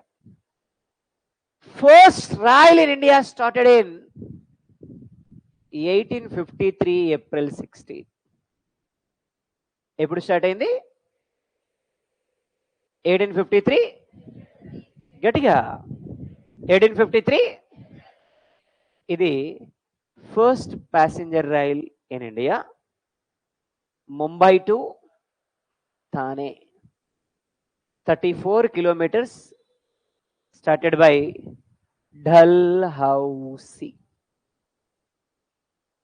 ఎవరు స్టార్ట్ చేశారు? గట్టిగా ఏం రోడ్? ఫస్ట్. గట్టిగా ఫస్ట్ ఎక్కడి నుంచి ఎక్కడి వరకు? ముంబై నుంచి ఏం రోడ్ అన్నా? ఏం రోడ్ అన్నాం ఇది? అరే ఏం రైలు అన్నా మనం? First passenger. రేపు ఎగ్జామ్లో first rail in India started in which year అంటే 51 53 ఆన్సర్? 53 is the answer. ఒకవేళ ఇండియాలో ఫస్ట్ రైల్ గూడ్స్ రైల్ అనేది మెన్షన్ చేస్తే 51. జనరల్గా అయితే మీరు ఏం ఆన్సర్ పెట్టాలా? 53 పెట్టాలి. అర్థమైంది కదమ్మా? So first rail in India started in which year అంటే 53 is the answer. But first goods rail అంటే మాత్రం ఏంటి ఆన్సర్? గట్టిగా 1851. 18 చూద్దాం. 53లో స్టార్ట్ అయింది ఫస్ట్ రైల్. మరి డిసెంబర్ 22 ఎలా జరుపుకుంటాం మనం? Yes, very good. ఏం డేమా? National mathematics day. Mister Srinivas Ramanujan ఎవరి బర్త్డేమా? Srinivas Ramanujan's birthday mathematics day. అందుకని ఆ రోజు జరుపుకుంటాం, రైట్? ఓకేనా? మరి డిసెంబర్ 22 ఓకే. మొత్తం 12 months లో 22 మీద ఉన్న డేట్స్ ఏంటంటే, ఒకటి డిసెంబర్ 22, మార్చ్ 22, ఏప్రిల్ 22, మే 22. ఇవే ఉన్నాయమ్మా. So what is December 22? March 22nd. Very good. ఏం డే మా? April 22nd. Earth day. ఏం డే? మే 22nd. Biodiversity day. ఏం డే మా? గట్టిగా ఏం డే మా? 22nd మీద ఉన్న డేట్లు ఇవే. December 22nd, March 22nd, April 22nd, మే 22nd. సో ఇండియాలో ఫస్ట్ రైలు ఎప్పుడు స్టార్ట్ అయింది? ఏం రైలు అమ్మా? ఏ ఇయర్లో? 1853 ఏప్రిల్ 16th ఏం స్టార్ట్ అయింది? ఎక్కడి నుంచి ఎక్కడి వరకు? ఎన్ని కిలోమీటర్లు? ఎవరు స్టార్ట్ చేశారు? Dalhousie. గట్టిగా ఎవరు స్టార్ట్ చేశారమ్మా? సో ఏప్రిల్ 16th ఎలా జరుపుకోవాలా? April 16 observed as what? Mushrooms day. ఏం డేమా? ఏం సార్ మాకు ఈ కర్మ అంటారా? తప్పదు మరిగా. రైట్. మరి ఊరికే 40 ఏళ్ళు జీతం ఇస్తారమ్మా? ఈ మాత్రం కష్టపడాలి కదా. రైట్. ఏప్రిల్ 16 ఏమన్నా? Mushrooms day. గడిగా ఏ రోజున ఎలా జరుపుకోవాలి? ఎస్. మరి ఇండియాలో ఫస్ట్ రైల్ ఏ ఇయర్ అన్నా? గట్టిగా. బట్ ఏం రైల్ అమ్మా ఇది? మరి ఇండియాలో ఫస్ట్ ప్యాసింజర్ రైల్ అంటే 1853. ఎక్కడి నుంచి ఎక్కడి వరకు అమ్మా? ఎన్ని కిలోమీటర్లమ్మా? Very good. మరి ఈస్ట్ ఇండియాలో ఫస్ట్ రైల్ 1854లో స్టార్ట్ అయింది. ఈస్ట్ ఇండియాలో first train. First train in east India started in 1854. ఎక్కడి నుంచి ఎక్కడి వరకు? ఎక్కడి నుంచి ఎక్కడి వరకు స్టార్ట్ అయింది అంటే ఇక్కడ హౌరా నుంచి హుగ్లీ వరకు స్టార్ట్ అయింది. ఎక్కడి నుంచి? హౌరా నుంచి. గట్టిగా హౌరా నుంచి. గట్టిగా హౌరా నుంచి. ఈ రెండు కూడా ఇక్కడ వెస్ట్ బెంగాల్. మరి సదరన్ రీజియన్ లో ఫస్ట్ ట్రైన్ ఎప్పుడు స్టార్ట్ అయింది? 1855లో స్టార్ట్ అయింది. చెన్నై నుంచి అర్కాట్ వరకు స్టార్ట్ అయింది. ఎక్కడి నుంచి ఎక్కడి వరకు అమ్మా? చెన్నై నుంచి అర్కాట్. చెన్నై నుంచి. సో 1862లో ఫస్ట్ రైలు స్టార్ట్ అయింది. మన దగ్గర పుత్తూరు నుంచి రేణిగుంట. పుత్తూరు నుంచి 36 కిలోమీటర్స్ స్టార్ట్ అయిందమ్మా. ఇది మన దగ్గర స్టార్ట్ అయినటువంటి ఫస్ట్ ట్రైన్. క్లియర్ కదా? సో ఇండియాలో ఫస్ట్ ట్రైన్ ఏ ఇయర్లో? గట్టిగా 18. సౌత్ ఇండియాలో అయితే ఎక్కడి నుంచి ఎక్కడి వరకు? చెన్నై నుంచి అర్కాట్. చెన్నై నుంచి. క్లియర్ కదమ్మా? ఎస్. ఇవి ఓవరాల్ గా మనకి history of the development of road railways. మరి ఇండియాలో ఫాస్టెస్ట్ ట్రైన్ ఏంటి? గడిగా semi high speed rail in India Vande Bharat express. ఏమన్నా? గట్టి చెప్పాలా? వందే భారత్ ఎక్స్ప్రెస్. గట్టిగా Vande Bharat express, which is popularly known as Train 18 because it was developed in 2018. Right. ఎక్కడ డెవలప్ చేశారమ్మా? ICF, integral coach factory. గట్టిగా పెరంబదూర్లో డెవలప్ చేశారమ్మా. ఎక్కడ? గట్టిగా పెరంబదూర్. ఎక్కడమ్మా? మరి ఏం ట్రైన్ అన్నా? Speed of the train 180 km/h. పొద్దున 6:30కి సికింద్రాబాద్లో ట్రైన్ ఉంటుంది మా తిరుపతికి. మధ్యాహ్నం 2 వరకు రీచ్ అయిపోతాం. 2:30 వరకు రీచ్ అయిపోతాం. అంటే ఆల్మోస్ట్ 8 అవర్స్లో వెళ్ళిపోతాం. 550 కిలోమీటర్స్, 550 కిలోమీటర్లు 8 గంటలు. 7-8 గంటల్లో వెళ్ళిపోతాం. స్టాపులు లేకపోతే 7-7:30 గంటలు వెళ్ళిపోతాం అంతే. అర్థమైందా? రైట్. కాకపోతే కొద్దిగా కాస్ట్లీ. దాంట్లో పోయే బదులు ఫ్లైట్లో పోవచ్చు. 2,500 రూపాయలు మాత్రమే టికెట్. మాత్రమే. అర్థమైందమ్మా? రైట్. సో 180 km/h ఏమన్నాం ట్రైన్ పేరు? సో ప్రజెంట్ 32 ట్రైన్స్ నడుస్తున్నాయి మన దగ్గర నుంచి ఓవరాల్గా ఇండియాలో. సో మన దగ్గర నుంచి అయితే సికింద్రాబాద్ టు తిరుపతి ఒక నడుస్తుంది. తర్వాత ఇంకొకటి మనకి కాచిగూడ నుంచి బెంగళూరు నడుస్తుంది. ఇంకొకటి సికింద్రాబాద్ నుంచి విశాఖపట్నం నడుస్తుంది. 3 ట్రైన్స్ మన దగ్గర నుంచి వందే భారత్ నడుస్తున్నాయి. So 180 km/h semi high speed trains ఇవి ఇండియాలో. సో చాలా మంది మన దేశం గురించి చాలా చెడ్డగా అప్పుడప్పుడు ఇదిగా మాట్లాడుతూ ఉంటారు. ఒక ఆయన చాలా పెద్ద పదవిలో ఉన్న ఆయన ఏమంటాడంటే, ఒకప్పుడు రైలు బర్రెను గుద్దితే బర్రె ఆడబడేది, ఇప్పుడు బర్రె వచ్చి రైలుని గుద్దుకుంటే రైలు ఏమైతుందంటే సొట్టబడిపోతుంది, అట్లాంటి రైలు డెవలప్ చేసిండ్రని మన గురించి నీచంగా మాట్లాడుతున్నారు. దానికి నేను ఒక క్లారిటీ ఇస్తా చూడండి. ఇప్పుడు మారుతి కార్లు తెలుసు కదమ్మా మీకు? మారుతి కార్లు, మారుతి. ఒకప్పుడు మారుతి కార్లు చాలా స్టాండర్డ్గా ఉండేవి. చాలా అంటే చాలా స్టాండర్డ్గా ఉండేవి. కొంటే మారుతి కొనాలి అన్నట్టు ఉండేవి. మైలేజ్ ఎంత వచ్చేది? మ్యాక్సిమం 1 లీటర్కి 20 కిలోమీటర్లు వచ్చేది. అర్థమైందమ్మా? ఇప్పుడు మైలేజ్, ఇప్పుడు మారుతి కార్లు ఇప్పుడు చూస్తే ఇట్లా గట్టిగా ఆనుకొని కాలు ఫోర్స్గా పెడితే లోపలికి పోద్ది సొట్ట, డబ్బా రేకులైనాయి. అర్థమైందమ్మా? ఇప్పుడు ఎంత వస్తుంది మైలేజ్? 30 వరకు వస్తుంది లీటర్కి. కానీ ఎక్కువ మంది ఏం కొంటున్నారు? మారుతి కొంటున్నారు. మనకి ఏం కావాలా? మైలేజ్ కావాలా, స్పీడ్గా పోవాలా, మైలేజ్ కావాలా, అడ్వాన్స్డ్ టెక్నాలజీ ఉండాలి. అర్థమైంది కదమ్మా? అంటే నువ్వు కొనుక్కునే ఈ తుప్రాస్ కారే మన భాషలో చెప్పాలంటే, అవునా కదా? ఇన్ని చూసినప్పుడు మరి దేశం కూడా చూడాలనా లేదా? ఎప్పుడో బ్రిటిష్ వాడి కాలంలో డెవలప్ చేసిన ట్రైన్ ఉంది కదా, అది చాలా కాస్ట్లీగా ఉంటుంది.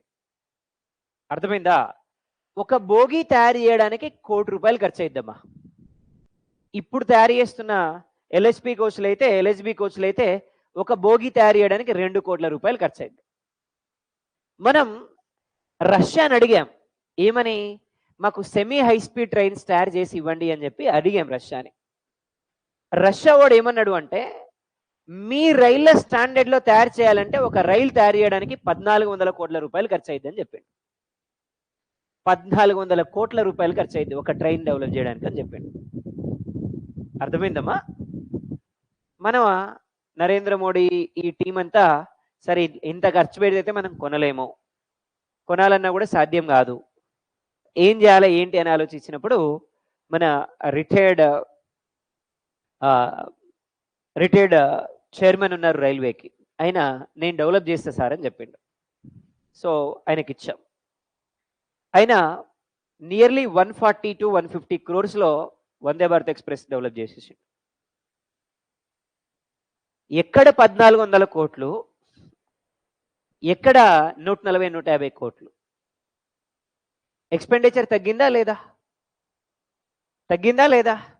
ఇవాళ వందే భారత్ చూడండి, ఇవాళ ఫారెన్ నడిచే ఒక బుల్లెట్ రైల్ లాగా కనబడుతుంది చూడడానికి. Is it right or not? అందులో ఒక్కటి కూడా ఇంపోర్ట్ కాదు, నట్టు బోల్ట్ కానుంచి మొత్తం మేడ్ ఇన్ ఇండియా. అర్థమైందా?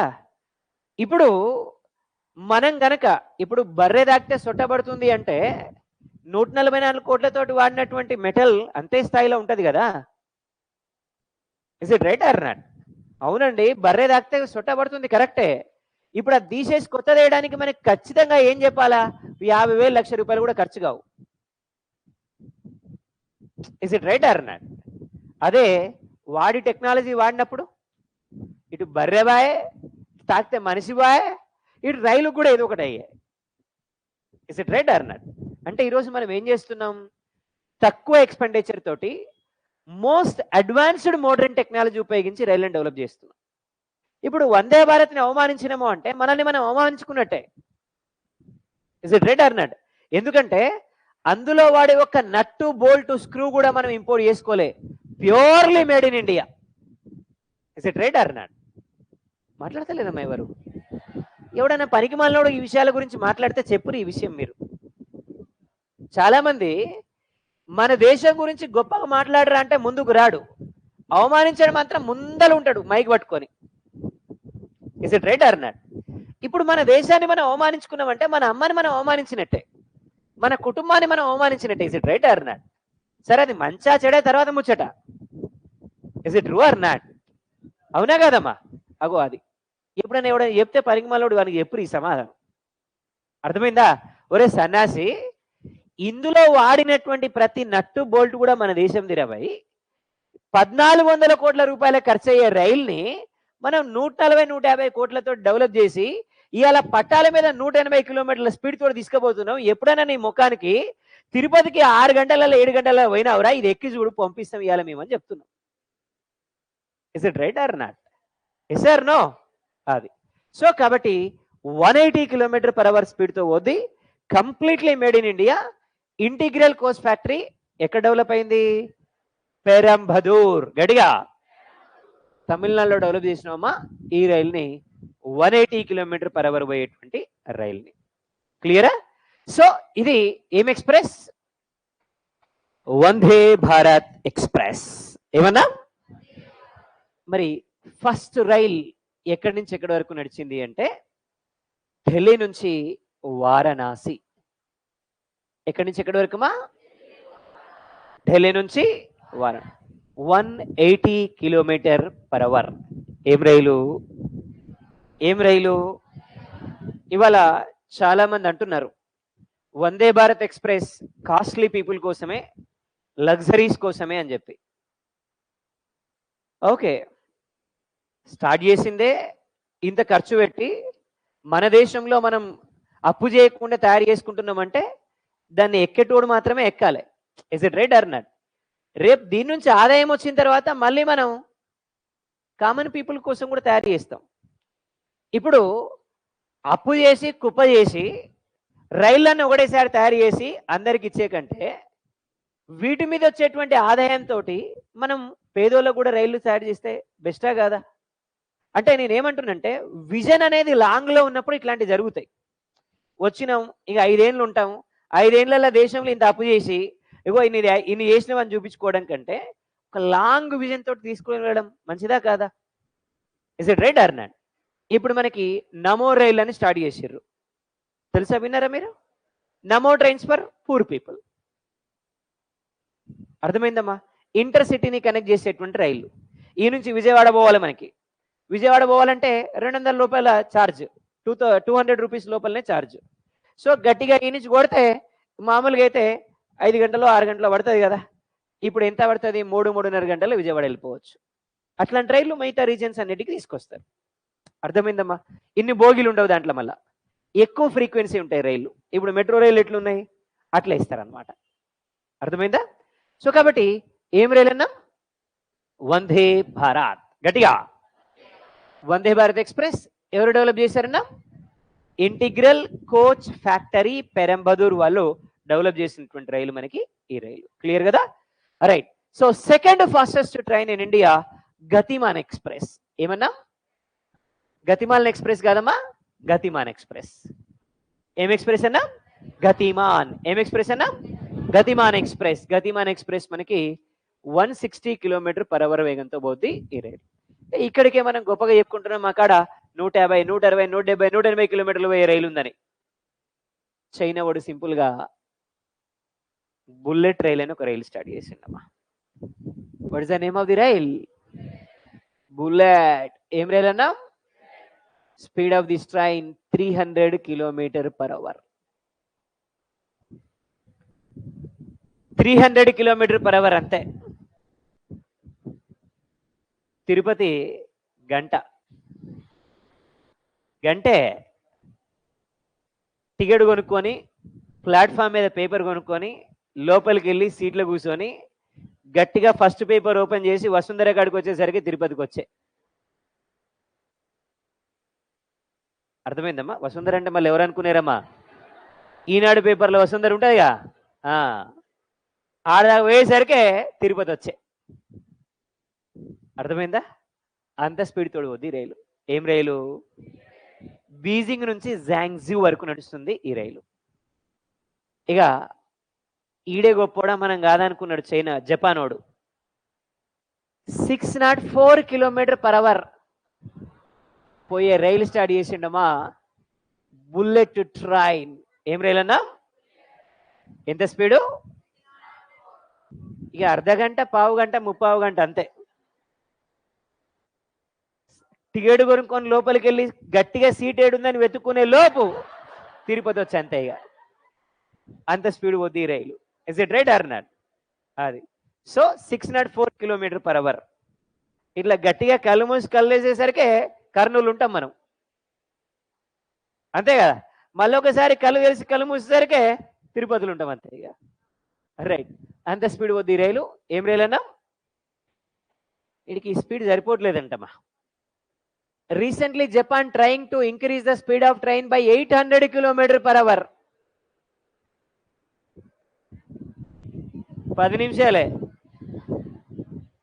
10 నిమిషాలే గట్టిగా పికప్ అందుకునే లోపు తిరుపతి వచ్చే. Is it right or not? అంత స్పీడ్తో పోద్ది రైలు. ఏం రైలు అన్నా? బుల్లెట్. ఏం రైలు అన్నా? So what is the speed of the train developed by China అంటే ప్రెసెంట్ అయితే 604, 800కి ఇంక్రీజ్ చేయడానికి ప్రయత్నం చేస్తుంది జపాన్. ఇక మనకు కూడా అనిపించింది, ఎన్ని రోజులు నడిపిస్తాం రా 150, 160, మనకు కూడా ఇట్లాంటి ఒకటి స్పీడ్ పోయి ఉంటే బాగుండి అనిపించింది. ఎవరిని అడగాల? మన కాడ ఎంత టెక్నాలజీ అయితే లేదు. 180కే 70 ఏళ్ళు పట్టింది మనకి. Is it right or not? ఇంత టెక్నాలజీ అయితే లేదు. మరి ఎవరిని అడగాల? జపానా, చైనానా? చైనా కూడా అయితే సచిన సాయం చేయడు. ఎందుకంటే మనం బాగుపడితే ఏడ్చే ఒకే ఒక దేశం ఎవడు సార్ అంటే ఆడైతే ఇయ్యడు మనకి. ఎవరిని అడగాల? అరే మీరే నడుపుకుంటారా భయ్, మాకు ఇయ్యరారా అని అడిగి. వాడు అన్నాడు, మరి నాకేంది అన్నాడు. మనం చెప్పిన నీకు ఇచ్చే టెక్నాలజీ మా కాడేమున్నది రా భయ్, నీకాడే మస్తు టెక్నాలజీ ఉండే. వాడు అన్నాడు, మీ దగ్గర మిడిల్ క్లాస్ కారు మారుతి ఉంది, మాకు ఇవ్వండి అని అడిగాడు. సరే ఉన్నదే ఒకటి తీసుకోండి అని చేసినాం. అందుకని ఒకప్పుడు మారుతి కార్లు అన్నీ చిన్న కార్లు వస్తుండే, ఇప్పుడు అన్ని లగ్జరీ కార్లు వస్తున్నాయి. ఎందుకంటే జపనీస్ టెక్నాలజీ. ఇచ్చిన కడిగిండి వాడు. ఇప్పుడు ఎప్పుడు మీకు ఏం కావాలి? 300, 600, 800, అంతకు మించా? మనం చెప్పినాం, మరీ కింద స్పీడ్ అయితే మేము తట్టుకోలేము రా భయ్, మా వాళ్ళ కళ్ళు తిరుగుతాయి ఆ స్పీడ్కి, ఫస్ట్ అయితే 300 ఇయ్యి, ఆ తర్వాత చూద్దామని చెప్పినాం. కాబట్టి with the help of Japan, ఎవరి హెల్ప్ తోటి? In India we are going to introduce bullet train with speed of 300 km/h. ఇక మరి అంత బానే ఉంది. మనకాడ ఈ వందే భారత్ పోతుండేనే ట్రాక్ 1 ఇంచ్ పైన పోతాయట కొన్ని బోగీలు, ఆ స్పీడ్కి అట్లా లేస్తాయట. అన్ని బోగీలు కాదమ్మా, అన్ని బోగీలు పోతే గాలి పోతాయి కదా, కొన్ని బోగీలు అట్లా ఆ స్పీడ్కి అట్లా లేస్తాయి అన్నట్టు పైకి. అర్థమైందా? సో అయితే 300 km/h. 300 km/h పోతే మన పట్టాలు తట్టుకుంటాయా? అందులో ఇక మన రైళ్లకున్న అలవాటు ఏంటి సార్ అంటే, ఆ పట్టాలు తీరు రైళ్ళ తీరు అర్థం కాదు, కానీ గట్టిగా స్పీడ్ పోతే పట్టాలు తప్పుతాయి. అవునా కదమ్మా? ఈ పోయేది ఎంత స్పీడు? ఎప్పుడైనా పుసుకున్న పట్టాలు తప్పింది అనుకోండి, ముక్కన్న మిగులుతుందా? ముక్క కూడా మిగలదు. అర్జెంటుగా మనం ఏం చేయాలా? ట్రాక్స్ చేంజ్ చేయాలా. ట్రాక్స్ ఎవడు ఇవ్వాలా? జపాన్. నారు పోసినోడే నీళ్ళు కూడా పోయాలి, అంతే కదా. అడిగినాం జపాన్ని, మరి నువ్వు రైలు ఇస్తా అంటున్నావు, మరి ట్రాక్ ఎట్రా బాయ్, మా ట్రాక్స్ తట్టుకోవు, అవి కూడా ఇయ్యి అని చెప్పి అడిగినాం. వాడు అన్నాడు, మా దగ్గర లేవు, ఏమన్నా చూసుకోండి అని చెప్పి. మళ్ళీ టెన్షన్ స్టార్ట్ అయ్యాము, ఇటు సగం ఏ పాయ్, రైలు వచ్చి ఏం లాభం పట్టాలు లేకపోతే. Is it right or not? అరే ఏం చేద్దాం ఏందని ఆలోచిస్తుంటే అప్పుడే మనకి August 15 వచ్చిందమ్మా, ఇండిపెండెన్స్ డే. మనతో పాటు ఎవడన్నా ఇండిపెండెన్స్ డే జరుపుకుంటుండా అని చూసినాం. South Korea. ఏం పేరమ్మా? మనతో పాటు ఇండిపెండెన్స్ డే జరుపుకుంటుంది. మనకి అడిగిపోయినాం, మీ ఇండిపెండెన్స్ డే ఎప్పుడు రాబోయని అడిగినాం. August 15. మాది ఎప్పుడు? మీది తినాలి, మా తినాలి. ఆయనకి అర్థమైంది ఏం కావాలి అన్నాడు. ఇక మనం ఎంత క్లియర్గా చెప్పినాక కూడా అర్థం కాదా? ఇక అర్థం ఏం కావాలన్నాడు. ఏం లేదురా బాయ్, ఇట్లా జపానోడు ట్రైన్ ఇచ్చిండు, మా కాడ ట్రాక్స్ ఏమో సపోర్ట్ చేయట్లేదు, మరి నీ దగ్గర మ్యాగ్నెటిక్ బేస్డ్ ట్రాక్స్ ఉంటాయట, మాకు ఇస్తామని అడిగి. Magnetic based tracks. సరే ఇక మరి ఇంత సెంటిమెంట్ తోటి అడిగినాక ఇవ్వకపోతే బాగుంటుందా? సరే తీసుకుపోరని చెప్పండి. ఫస్ట్ మనం హైదరాబాద్ మెట్రో రైల్కే వాడినాం.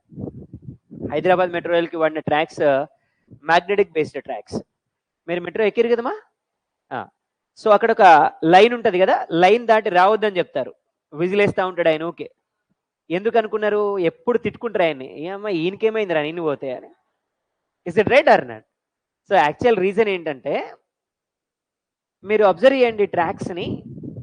ట్రాక్స్కి పక్క నుంచి అవి ఏమంటారు, మన ఎలక్ట్రిక్ పిల్లర్స్ ఉంటాయి పక్కన, వాటిని కనెక్ట్ చేసి ఉంటాయి. ఏమవుతాయంటే, ఆ ట్రైన్ అలా వస్తున్నప్పుడు ట్రైన్కి పైన అది ఉంటుందిగా, యాంటీనా లాంటిది ఉంటుంది చూసిండ్రా, ఆ యాంటీనా కనెక్ట్ చేసినప్పుడు ఏమవుతాయి అంటే, ఈ మ్యాగ్నెటిక్ వేవ్స్ ఎలక్ట్రిక్ వేవ్స్గా కన్వర్ట్ అవుతాయి. అర్థమైందమ్మా? పైన అది కనెక్ట్ అయ్యి రైలు లోపలికి వస్తున్నప్పుడు మీరు ఆ గీత దాటిననుకోండి, దానికంతా ఎలక్ట్రిఫికేషన్ వస్తుంది అనమాట. మీ బాడీలోకి ఆటోమేటిక్ ఎక్కేస్తుంది. అర్థమైందా? సో స్ట్రక్ అయిపోతారు ఇక అంతే, ఒక్కొక్కసారి పడిపోతారు అంతే. అందుకని వాళ్ళు దాటొద్దని చెప్తారనమాట. అర్థమైందమ్మా? సో అందుకని మనం ఇట్లాంటి వాళ్ళు ఉంటారని చెప్పి వాళ్ళు ట్రైన్ స్టేషన్లోకి ఎంటర్ అయ్యేటప్పుడే తీసేస్తారు. కొన్నిసార్లు డిశ్చార్జ్ అయ్యి ఉందనుకోండి, పెట్టాల్సి వస్తుంది. అప్పుడు వచ్చినప్పుడు మీరు ఎక్కింది అనుకోండి, ప్రాబ్లం అయింది. అందుకని ఆ గీత దాటొద్దు అని చెప్తారు అన్నట్టు. అర్థమైందమ్మా? చూడండి, మీరు ప్లాట్ఫామ్కి కొంచెం ముందుకు ఉంటుంది బేస్. అబ్జర్వ్ అయిందా? అబ్జర్వ్ చేసారు కదా, ప్లాట్ఫామ్కి కొంత ముందు ఉంటుంది అనమాట బేస్. ఆ బేస్లో అంతా పైప్ లైన్స్ ఉంటాయి అన్నట్టు ఎలక్ట్రిఫికేషన్కి సంబంధించి. సో కాబట్టి ఇది మ్యాగ్నెటిక్ బేస్డ్ ట్రాక్ టెక్నాలజీని యూజ్ చేసాం మనం హైదరాబాద్ మెట్రో రైల్కి. Even Hyderabad metro rail completely sponsored by the south Korea. So రెటిరో కొరియా అని ఉంటుంది, హుండై రెటిరో కొరియా అని ఉంటుంది ట్రైన్లో. సో అక్కడ కాపీ, ఇక్కడ పేస్ట్ యాజ్ ఇట్ ఈస్, అక్కడ నుంచి ఇక్కడ ఇంపోర్ట్ చేసుకున్నాం డైరెక్ట్లీ మనం. సో ఇది బుల్లెట్ ట్రైన్. ఇక రైలు వచ్చింది, ట్రాక్స్ వచ్చినాయండి. ఎక్కడి నుంచి స్టార్ట్ చేయాలి అనేది ఛాలెంజ్. జనరల్గా ఏ రైలు అయినా మన రైల్వే మినిస్టర్ ఢిల్లీ నుంచి వారణాసికో, ఢిల్లీ నుంచి ఆగ్రాకో స్టార్ట్ చేస్తాడు. ఫస్ట్లో ఇది కూడా అటే స్టార్ట్ చేద్దాం అనుకున్నాం. మీరు చాలాసార్లు చూసుకుంటారు, నార్త్ ఇండియాలో ట్రైన్లు ఎట్లుంటాయి, మన ఊర్లో పల్లె వెలుగు బస్సులు ఉన్నట్టుంటాయి. అబ్జర్వ్ చేసిరమ్మా ఎప్పుడన్నా? మన ఊర్లో పల్లె వెలుగు బస్సులు ఎట్లుంటాయి సార్ అంటే, ఊర్లో పొద్దున బస్సు, సాయంత్రం బస్సు వస్తుందమ్మా. సీట్లు 60 ఉంటాయి, మనుషులు 200 ఉంటారు. ఎక్కడ ఉంటారు సార్ వీళ్ళంటే, ఒకటి రాడ్ పట్టుకొని వేలాడతాడు, వాని కాలు పట్టుకొని ఇంకోటి వేలాడతాడు, అంత ఆగమాగం ఉంటుంది బస్సు ఊర్లో. Is it right or not? ఎప్పుడైనా మీరు పండగ సీజన్లకి, సంక్రాంతి, దసరాకి నార్త్ ఇండియాలో ట్రైన్లు చూడండి ఎట్లుంటాయి, మొత్తం సీమలు ఎలాడబడతారు, రైలే కనబడదు. ఈ తీసుకపోయి ఢిల్లీ ప్లాట్ఫామ్ మీద పెట్టినాం, లోపల సీట్ లేదు. ఇది బుల్లెట్ రైలా, ఇంకో రైలా వానికి అనవసరం. ఇట్లా గుంజినవా, లోపల కిలో వేసినవా, పైన ఎక్కినవా. అవునా కదా? అది పోయేది ఎంత స్పీడు? ఒక్కడన్నా మిగులుతాడా? ఒక్కొక్కడు పిట్టలెగిపోయి ఎగిరిపోతాడు. అవునా కదమ్మా? అందుకనే ఈ పాపం మనకెందుకురా నాయన అని మోడీ సాబ్ ఏం చేసిండు, మన ఊరు నుంచి స్టార్ట్ చేద్దామని అహ్మదాబాద్, ఎక్కడి నుంచమ్మా? అహ్మదాబాద్ నుంచి ముంబైకి డెవలప్ చేస్తున్నారు మనకి. ఏం రైల్ని? బుల్లెట్. ఏం రైలమ్మా? సో టార్గెట్ యాక్చువల్గా 2022నే ఎక్స్టెండ్ చేశారు ఇంకా. So first railway station start అయింది సూరత్. ఎక్కడ స్టార్ట్ అయింది? సూరత్లో. సో మనం ఈ రైలు పేరు చిరుత అని పెట్టా. ఏం పెట్టినా? Name of the bullet rail ఏమన్నా? చిరుత. ఏమన్నామంటే?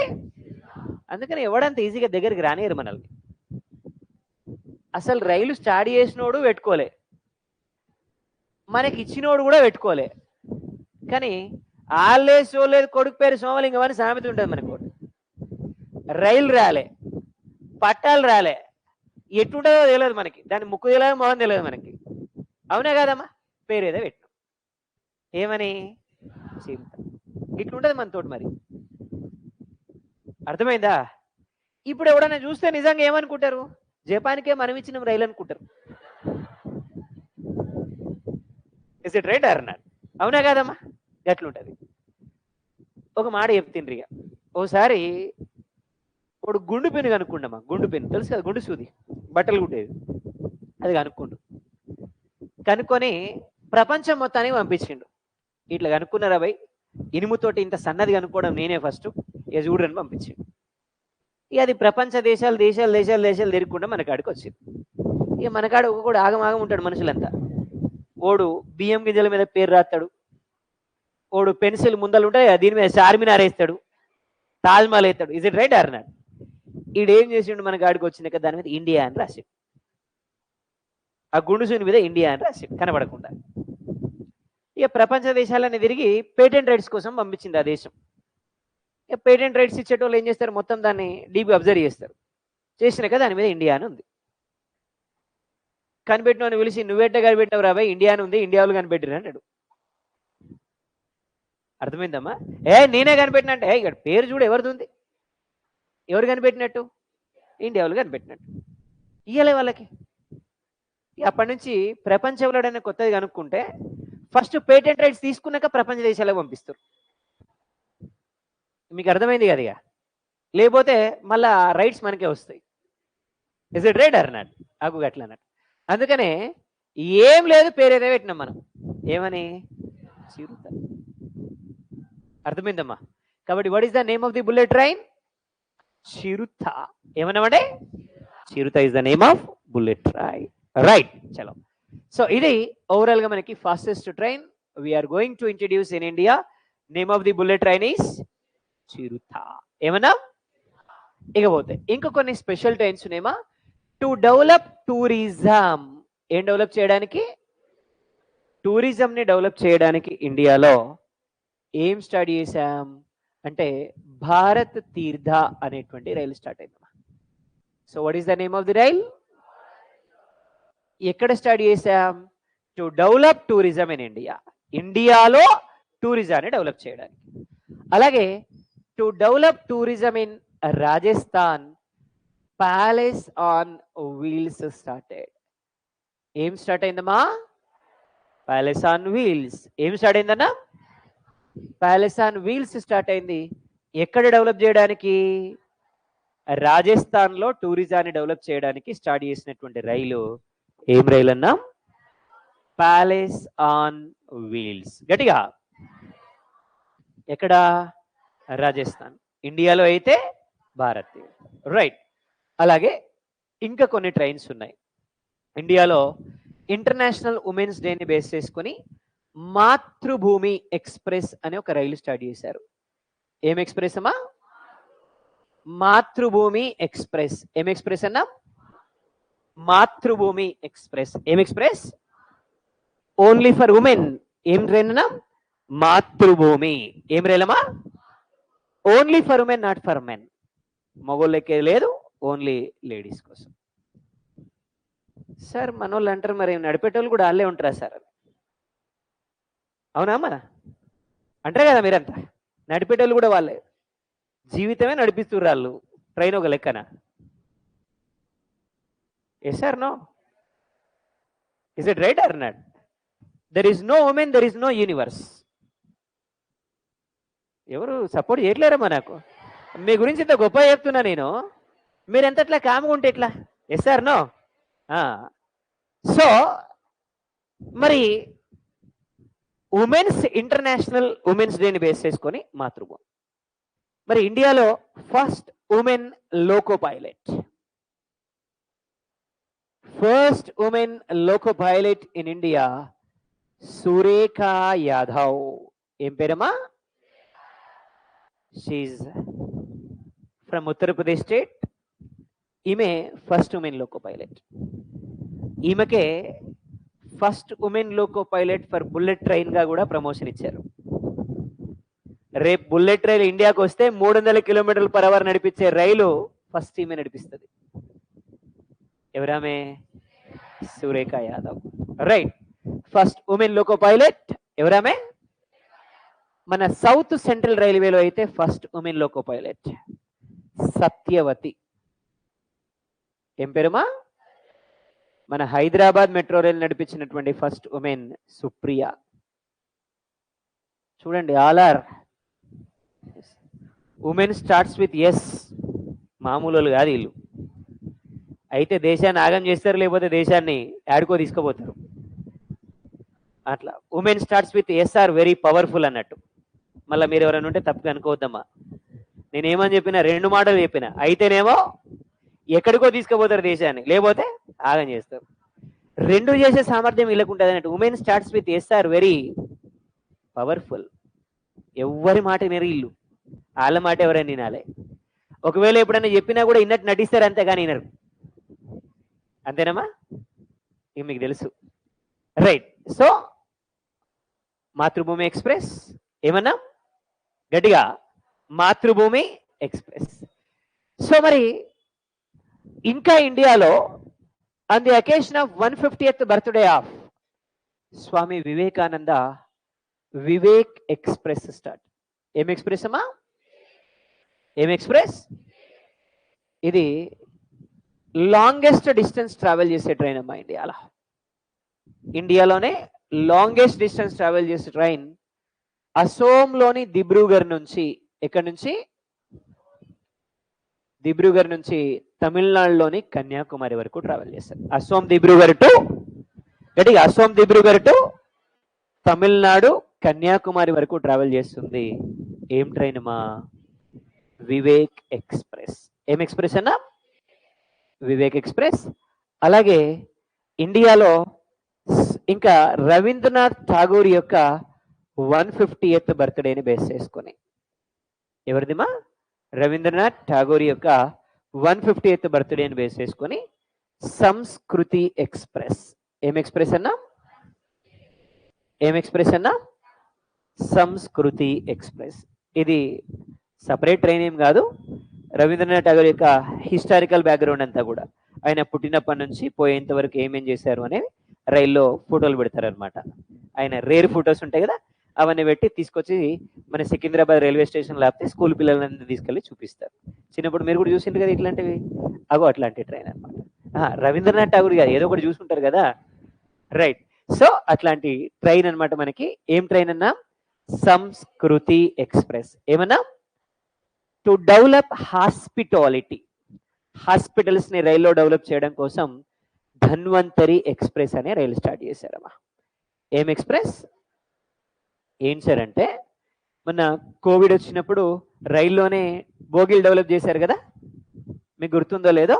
రైలు పెట్టెలలోనే హాస్పిటల్ని డెవలప్ చేశారు.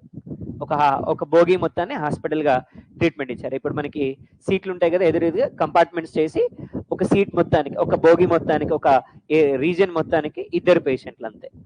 అట్లా డెవలప్ చేశారు. అట్లానే ఎక్కడైతే హాస్పిటల్స్ లేనటువంటి రైల్ ట్రాక్స్ ఉన్నటువంటి రీజన్స్ ఉన్నాయో అక్కడ హాస్పిటాలిటీని డెవలప్ చేయడానికి ధన్వంతరి ఎక్స్ప్రెస్. ఏం ఎక్స్ప్రెస్ మా? గట్టిగా ఏం ఎక్స్ప్రెస్ అన్నా?